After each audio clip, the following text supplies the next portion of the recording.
What's going on, everyone? Whatever sports news, talking about whatever's going on in sports. Today, I want to take a look at Game 1 of the Western Conference Finals between the Oklahoma City Thunder and the Minnesota Timberwolves. I want to take a look at the matchup between Shai Gilgeous-Alexander and Anthony Edwards, SGA versus Ant-Man. This is also the fifth time in NBA history that the top 2 point per game scorers in the regular season face off in the conference or NBA finals. I want to break that down a little bit more. And I also want to take a look at what I think is going to be a more interesting matchup and is going to be a more defining matchup, which is the second and third options on both teams. And I want to take a look at stats for the top 3 options on both teams. Let's get into it. So I don't think it's going to be a blowout series. I think it's going to 6 games, and I think that for the first 4 games, the home team is going to win. And I know, that's not surprising to some people, but just taking a look at the last Eastern Conference semifinals matchups, there wasn't really any home court advantage in either one of those series. The Cavs went 0-3 at home, and the Boston Celtics only won 1 game after blowing the first 2 at home by less than 3 points in both of them.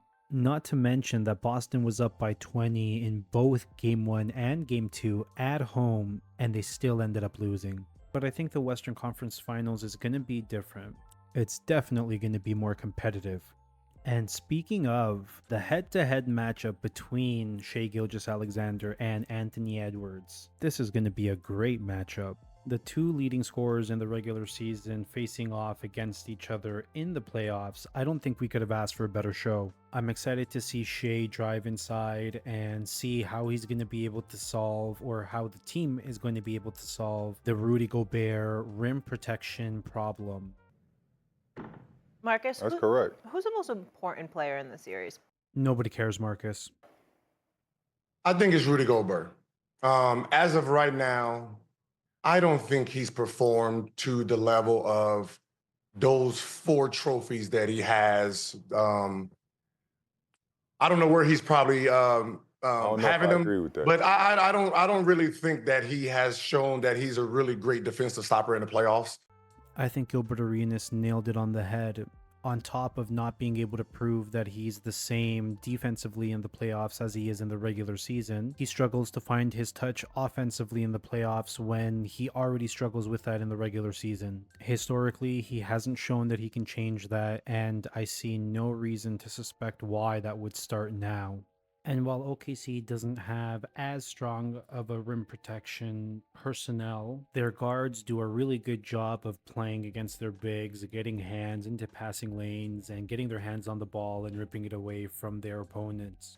They had the best defensive rating in the regular season. They're an extremely disruptive team, and it's definitely going to be a challenge for the Minnesota Timberwolves to try and figure out this OKC defense. And if I'm being honest, I think whoever wins this matchup, whoever comes out of the West, is going to be whoever wins the NBA Finals. Now let's take a look at the second and third option on both teams. Looking at the Oklahoma City Thunder, that's Jalen Williams and Chet Holmgren. Looking at the Minnesota Timberwolves, it's Julius Randle and Jaden McDaniels, which is a little bit surprising. Jaden McDaniels is also averaging 36 minutes per game, Julius Randle with 37.6, and Anthony Edwards with 39.9. Interestingly enough, Chet Holmgren is averaging 30.2 minutes, Jalen Williams is averaging 35, and SGA is averaging 36.6. So we're already seeing a pretty big difference between the minutes played on both sides. Minnesota finished off their series obviously in 5, and as a result, I think they have a few extra days rest. And I think in a game like this, rust could play a factor. We can't ignore the potentiality of that, but I don't believe that's going to be the case. I think Minnesota has the advantage for game 1. While Stephen A. Smith does have a point, I think he might be overlooking the minutes played and how much rust can affect the team. The Oklahoma City Thunder got to rest their starters and a lot of their key guys in Game 7 as a result of the blowout against the Denver Nuggets. The Minnesota Timberwolves haven't played for maybe a week, maybe even more at this point. And if you look at the average age of all the NBA teams, the Thunder are second with an average age of 24.7, and the Minnesota Timberwolves are 18th with an average age of 26.5. That may not sound like a big difference, but if this series goes long, that might be one of the factors that ends up impacting and making a difference in this series. Looking back at the team and their rosters, when you look down the list and the stats for the playoffs for both teams, you start to notice some interesting things. Rudy Gobert, who's supposed to be their defensive anchor, is averaging 28 minutes per game. Now that's a little interesting, don't you think? Why wouldn't Rudy Gobert, the key to the Minnesota Timberwolves defense, not be out on the court more? Oh, and just as a friendly reminder, he's averaging 8.9 points per game. But hey, to give him credit, he is averaging almost 10 rebounds in the same amount of time. And while his stats don't sound impressive, I think you can't understate how impactful Rudy is to the Minnesota Timberwolves defense. And I think scoring inside the paint and controlling the paint is going to be key in this matchup. Also, shout out to Ant-Man for averaging more rebounds than Randall and McDaniels in this postseason. Now taking a look at the Oklahoma City Thunder, Lou Dort and Isaiah Hartenstein are both averaging above 25 minutes, and Alex Caruso is just under that at 22.5. Thinking Basketball made a great video breaking down Alex Caruso's impact against the Denver Nuggets and guarding Jokic. Alex Caruso is a listed 6'5", 186 pounds, and Nikola Jokic is a listed 6'11", 284 pounds. I say listed because we don't actually know if there's a little bit of a difference in those numbers, but you get the idea. Also, I'm recording this while Game 1 is currently going on, and as much as I've tried to avoid looking at the score, I see it's the first quarter, just about 6 minutes in, and the Minnesota Timberwolves are leading 16-11. I'm not going to look at the score for the rest of the way, and I'm going to hope that my prediction about the home team winning is right. I also think it's interesting that it's only the 5th time in NBA history that the top 2 point per game scorers in the regular season have faced off this deep into the playoffs.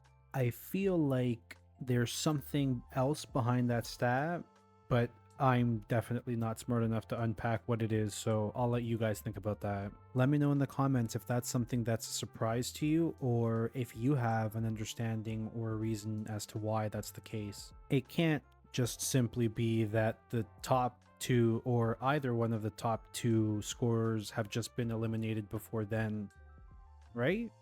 Also, I couldn't help but looking back at the score, and I'm looking at the stat sheet. It's the end of the 3rd quarter for Game 1 in the Western Conference Finals, and the number one stat that's sticking out to me, Minnesota is shooting 31% from 3, shooting 13 of 41. And the OKC Thunder are 5 of 13 for 38%. I had a feeling that interior scoring was going to be a key factor in the series, but this is kind of crazy. That's all I have for you guys today. Let me know your thoughts and who you think is going to take this series. Are you guys more excited for the East or the West Conference Finals? Tell me about it in the comments below. Subscribe if you enjoy NBA content and for whatever else is going on in sports.